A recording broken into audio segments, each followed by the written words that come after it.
우리나라 국가계약 관련 법령의 내용이 얼마나 후진적인지에 대해서 간단히 좀 설명 좀 드려볼게요. 우리나라는요, 기본적으로 국가계약인 경우에는 국가가 답이다, 발주자가 답이다, 이런 시스템입니다. 그리고 발주자는 항상 옳은 결정을 하다, 선량하다, 그러니까 따라와라, 이런 시스템입니다. 예를 들면 입찰할 때 우리나라는 운찰, 발주자가 나름대로 견적을 해서 예상 가격이죠, 예가, 예상 공사비 금액을 정하면 업체들은 발주자가 얼마에 정인지 그것을 예상해가지고 예측해가지고 거기에 얼마나 근접하게 내가 접근할 수 있는지를 가지고 공사를 수주하는, 그러니까 업체의 변별력이 없죠. 맞추는 겁니다. 그러니까 점쟁이까지 동원하는 이런 웃지 못할 상황이 벌어지는 거고, 운찰제라 그러잖아요. 공사를 따는 것 자체가 운이다, 이런 얘기를 하고 있습니다. 이런 상태에서 업체들의 변별력이 어떻게 키워지겠느냐. 그러니까 페이퍼 컴퍼니가 양산됩니다. 이름만 있는 회사들. 한 사람 있어도 괜찮잖아요. 그럼 맞춰먹는 거니까. 이번에 그 건설산업 기본계획, 이게 이제 그런 페이퍼 컴퍼니들을 퇴출하겠다.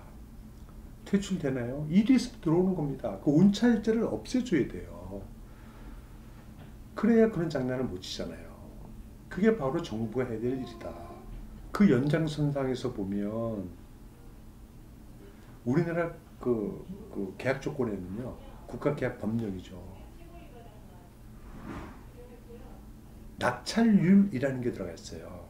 낙찰률이라는 게 뭐냐면요, 계약 금액을 분자해 두고 발주자가 만드는 예산 가격을 분모해 두는 겁니다. 나누는 거죠. 그걸 낙찰률이라고 해요. 예를 들면 발주자가 100원이라고 하는 예전 가격을 만들었다. 그런데 입찰자가 80원에 입찰을 해가지고 이제 계약이 됐다. 그럼 80%잖아요. 정부 가격 대비. 그 80%를 계약 조건에 의해서 의무적으로 적용하도록 하고 있는 것이 우리나라 계약 조건입니다. 근데 가만히 생각해 보세요. 예전 가격이라고 하는 것은 발주자 스스로 만들어 놓은 거예요. 그것이 정답이 아닐 뿐더러 발주자가 만들어 놓은 거기 때문에 자기 생각을 가지고 계약 상대방, 시공자는 발주자가 만드는 그 가격에 구속당할 아무런 계약적 의무가 없습니다. 그런데 그걸 법령을 통해 가지고 강제하는 거예요. 이런 나라 없어요. 발주자가 만들어 놓은 걸 가지고, 그건 내가 만든 것도 아닌데 지가 만들어 놓고 계약을 넣어 가지고 너 거기에 구속당해. 이게 말이 됩니까? 이런 나라입니다. 이런 나라. 이런 나라라기보다는 그러한 시스템, 계약 제도를 가지고 있는 거죠. 그리고 계약 조건을 가만히 보세요. 시공자는 돈을 먹으려고 일을 하잖아요. 근데 발주자가 돈을 못 준다? 그럼 어떻게 일을 하지 말아야죠.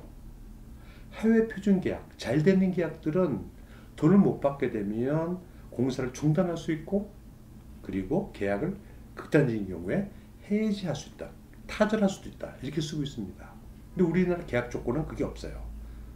뭐 계약 조건에 써져 있지 않다라고 해서 권리 행사를 못한 건 아닙니다. 이제 법으로 가야죠. 법으로. 근데 일단 계약 조건은 없어요.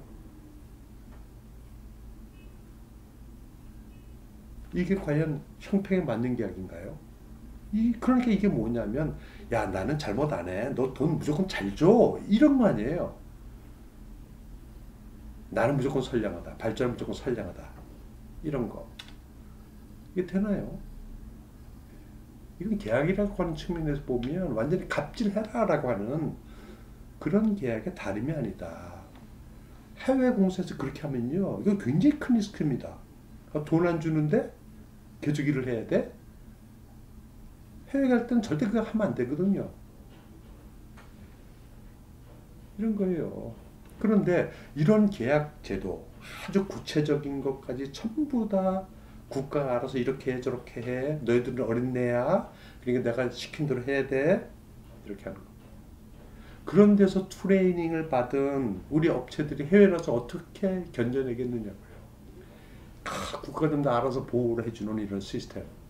근데 밖에 나가면 보호받을 막이 없어요. 그 해외 나가서는 펑펑 깨지는 겁니다. 예를 들면 어떤 우리 국내 진짜 잘한다고 소문난 업체가 해외 나갔어요. 업체 이름도 얘기는 못하겠는데 나가서 어떻게 된 줄 아세요? 수행 능력이 없다고 해가지고요, 계약을 해지당했습니다. 그러고 나서는 어떻게 된 줄 아세요? 파산했어요. 파산. 국내에서만 했으면 잘 나가는 업체인데 남들 전부 다 나간다고, 그리고 모든 정부가 지금 이전 정부 다 마찬가지로 전부 다 해외 나가라 이렇게 하고 있잖아요. 그 뭔가 될 줄 알고 나갔는데 돌아온 결과는 파산입니다. 파산. 그러니까 기업들의 경쟁력을 키워주는 거, 기본을 다시 생각하셔야 돼요. 너는 계속 어린애야? 이런 시스템 가지고는 계속 어린애인 거죠. 밖에 나가자마자 즉세하는. 우리 대형업체들 보세요. 그 대형업체들도 나가서 펑펑 깨지고 앉았는데 준비 없이 그냥 내보내면 뭔가 되나요? 안 됩니다. 그래서 기본적으로 저는 그렇게 생각해요.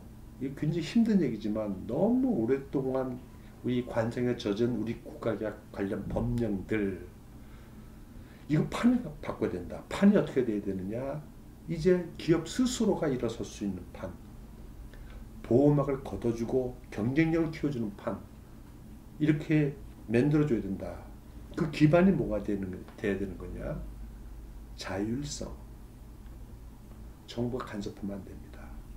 이게 하나 뭐 100개 규제를 만들어 놓고 하나 두 개 고쳤다고 되는 게 아니고요. 판 자체가 기본적인 철학, 건설의 철학이 너희들 멋대로 해, 너희들 창의성, 자유를 줘야 생각을 하죠. 그 판 자체가 자율에 기초한 그런 판이 된다. 그러고 나서 거기서 나올 수 있는 창의성을 가지고 기업의 경쟁력, 국가 경쟁력을 만들어내지 않으면 희망이 없죠. 국내만 한다 그러면 오케이, 우리 그렇게 살아왔으니까. 근데 해외는 안 돼요. 근데 우리가 해외를 안 할 수가 없잖아요. 이제 국내 건설 시장 먹거리가 줍니다, 그죠? 모든 전문가들이 그렇게 예상을 하고 있고, 이제 대충 인프라들도, 기간 시설물도 큰 거 할 거는 이제 거의 이제 한 거 아니냐, 이런 진단들을 하고 있어요. 그러면 건설 규모는 뭐 줄겠죠. 물론 다른 분야, 유지, 보수, 리모델링 뭐 이런 쪽으로 또 다른 산업이 형성되겠지만 밖으로 나가야 된다. 해외는 국내가 아니기 때문에 그야말로 리스크의 천지입니다. 전부가 리스크들이 나를 둘러싸고 있어요. 이것을 다 내가 컨트롤하고 이겨내지 않으면 성공할 수 없는 게 해외 시장입니다. 그럼에도 불구하고 우리 건설은 나가야 돼요. 지금 통계치를 보니까 한 30% 이제 전체 어떤 회사의 매출들을 가지고 이제 비교를 해볼 때 전체 매출 중에서 해외 매출이 차지하는 비율을 크게 이제 통계치를 내보니까 한 30%에서 해외 매출을 많이 올릴 때는 50%까지 갔더라고요. 50% 정도는 절반이니까 사실 굉장히 위험하죠. 해외는 변수가 너무 많잖아요. 그럼에도 불구하고 이제 갈 수밖에 없다. 저는 그렇게 생각을 해요. 우리 건설 산업을 그러면 유지하려 그러면 그거 아니고 뭐 자 국내만 하고 끝내자 이러면 할 수 없죠. 하지만 민간이 국내 해가지고 먹거리 없는데 가만히 있어요? 나가죠. 예, 나갈 수밖에 없습니다. 이제 해외를 해야 된다. 근데 그런 측면에서 우리 건설의 기반 옛날부터 그랬잖아요. 우리 건설의 제도를 선진화해야 된다. 선진화해야 된다. 벌써 이게 20년 아무것도 한 게 없다. 제 생각은 이래요. 천천히라도 우리 건설의 기반을 바꿔야 될 겁니다. 근데 그것은 자율성을 기초로 해서 건설 산업이 커지는 이런 모양으로 철학을 가지고 좀 정부가 20년 계획, 30년 계획, 50년 계획 정권에 따라서 또 정권이 이제 실적을 보여줘야 되니까 단기간에 또 매몰되는 게 있겠지만 그래도 철학은 좀 길게 가져가자. 그래서 제가 5개년 계획 지금 하고 싶지 않아진 겁니다. 그렇게 가자라고 하는 거고. 자, 그럼 그동안 어떻게 할 거냐? 해외는 국내 것하고요 절연 떼내야 됩니다. 왜냐하면 해외는 국내 시스템 갖고는 절대 안 돼요. 안 되니까 두 축을 움직여보자. 두 축. 그래서 해외는 해외에 맞는 그러한 경쟁력을 가질 수 있게끔 하는 그런 시스템을 별도로 가져가자 이런 겁니다. 국내랑 섞으면 안 돼요. 안 돼요. 그게 제 주장입니다. 주장.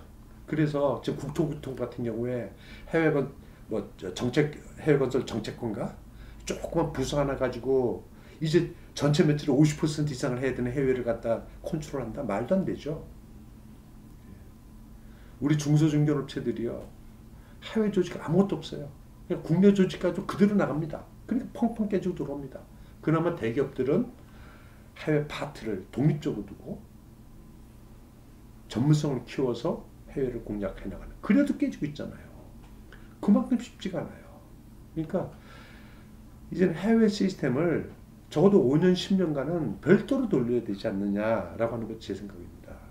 국내 많은 이론가들이 아니 국내를 고쳐서 그렇게 하면 되지라고 자꾸 얘기하는데 알지 못하면 입 다물고 계셔라. 20년 동안 안 바뀌었어요. 그거 지금 바꿀 수 있어요? 말장난이라고요. 말장난. 그런 얘기 하시면 안 된다.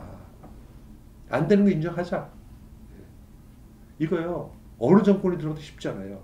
사실은 저는 이건 뭐 꿈인데 만약에 이번 정권이 들어오자마자 어느 정권이나 들어오자마자 인기했잖아요. 그때 정광석화와 같이 전문가들 모아가지고 그 이전부터 물론 준비를 해야 되겠지만 만들어냈으면 또 몰라요. 국민들이 좀 죄송한 얘기지만 업체들이 국민들이 어벙뻥하게 오 하면서 넘어가는. 물론 후유증이 크겠죠. 그만큼 힘든 겁니다. 이것이. 그래서 일단은 좀 별도 가자. 그러면 해외 경쟁력을 키우기 위해서는 어떻게 해야 되는 거냐. 해외 경쟁력이라는 게 뭡니까? 결국 전문가 싸움이에요. 전문성이 있어야 된다. 근데 이제 우리 시공 전문성은 이제 맛이 같다고 얘기하잖아요. 그럼 어떻게 돼요? 소프트웨어적인 거, PMC에 말로만 하지 말고 그런 관리 능력, 네? 이제 금융을 어레인지하는 어떤 그러한 능력들. 그 다음에 요소 기술들에 대한 전문성, 계약. 뭐 제가 계약을 하고 있어서 이야기 드리는 게 아니고 계약 무시 이거. 조금 업체들 가면요, 아예 계약 안 봅니다. 그리고 무조건 사인해요. 봐주겠지. 모든 전문성들 그리고 지켜야 될 조건들, 의무들은 계약에 전부 다 들어와서 표현이 돼 있어요. 근데 그걸 무시해. 근데 계약 전문성 있죠. 그 다음 뭡니까? 프로그램 전문성입니다. 공정관리 전부 다 내판기쳐요. 그냥 입찰 때 형적으로 만들어 놓고 제출하고서는 관리 안 한다. 문제가 있죠. 관리하면 자기 잘못이 더 많이 보인대. 뭐 그 상황이니까. 그 상황에서 BIM 말은 좋은데 그 될까? 이 공정관리라고 하는 것이요. 계약관리, 공사관리, 원가관리 핵심입니다. 그게 안 되고 있다. 이건 대형 업체들도 마찬가지예요. 뭐 일부 잘하고 있는 업체들도 있긴 하지만, 예. 그게 뭡니까? 품질 관리. 말만 품질 관리. ISO 그 절차예요. 절차 가지고 뭐가 나옵니까? 실무적인 능력이 배양돼야 된다. 이게 뭡니까? 코드. 우리 코리안 스탠다드가 안 통해 밖에는. 브리티시 스탠다드, 프렌치 스탠다드, 미국 스탠다드, 예? 또는 저쪽 동구 쪽 가게 되면 러시안 스탠다드, 국가별 스탠다드 다 틀린데 그런 것들 공부해가지고 전략 국가를 꼽고 공부해가지고 접근해야 도면을 이해해, 설계를 이해해, 시방서를 이해해. 근데 그냥 우리 그냥 나가. 코리안 스탠다드 들고 그 대갈박 맞고 쓰러지는 겁니다. 안전관리 어떡합니까? 계속 쓰러지고 떨어지고 후진국 가서 일을 하다 보니까요. 우리 선진국 못 들어가잖아요. 실력이 없어서. 사람 떨어지면 나 떨어졌나 보다. 돈 좀 줘라. 솔직히 이런 생각 가지고 있지 않아요? 이런 상태 가지고는 절대 경쟁력 있는 기업이 될 수가 없다라고 하는 겁니다. 거기에 이제 환경 문제. 대세죠. 환경에서 이제 더 나가가지고 지속 가능한 건설, Sustainable Development 이렇게 나가잖아요.